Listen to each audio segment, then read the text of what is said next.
Selanjutnya, selawat beriring salam tentu bersama-sama pula kita sampaikan kepada junjungan alam Nabi besar Muhammad SAW.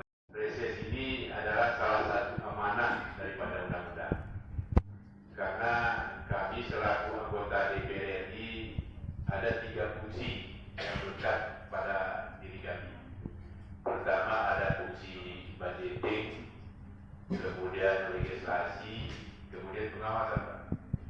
Jadi tanpa ada reses yang kami lakukan seperti hari ini, tentu kami tidak bisa melaksanakan ketiga fungsi kami tadi secara maksimal. Fungsi menampung aspirasi dari Bapak Ibu terkait dengan segala persoalan yang ada di Kabupaten Gayus ini. Karena saya berkeyakinan tidak semua masalah yang ada di Gayus ini bisa diselesaikan di Gayus. Banyak persoalan Gayus ini bisa diselesaikan di pemerintah pusat. Tapi tanpa adanya komunikasi yang bagus antara kami DPR RI dengan pemerintah daerah Kabupaten Gayus, tentu ini tidak akan bisa berjalan dengan baik. Hari ini ada kegiatan reguler juga, mohon maaf Pak Kejari, Pak Bakar. Kami selaku anggota DPR RI, kebetulan kami kelahiran Kabupaten Gayus ini. Selama kami menjadi anggota DPR RI, kami rutin untuk membawa semua program yang ada di mitra kami ke Kabupaten Gayus. Baik itu dari pembangunan jalan, pembangunan irigasi, kemudian bantuan rumah tidak mampu, jembatan gantung, dan banyak sekali. Jadi kalau tidak kita selesaikan persoalan masyarakat ini, saya pikir kita ini juga secara moral harus bertanggung jawab.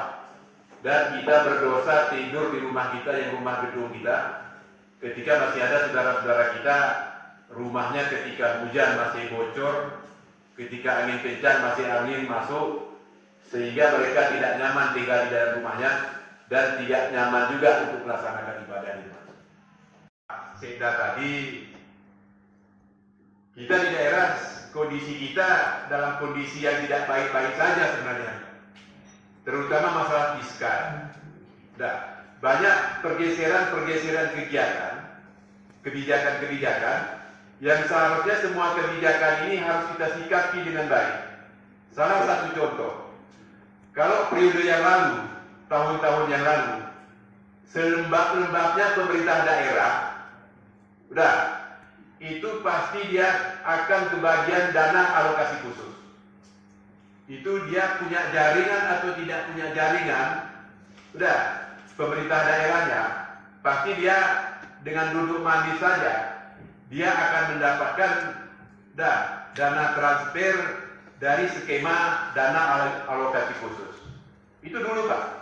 Hari ini kalau pemerintah daerah itu maksud saya bukan bupati aja, bupati dan instrumennya ke bawah. Kalau hanya kita mempertahankan dengan pola kita yang lalu, itu Kabupaten Gayus akan jauh ketinggalan.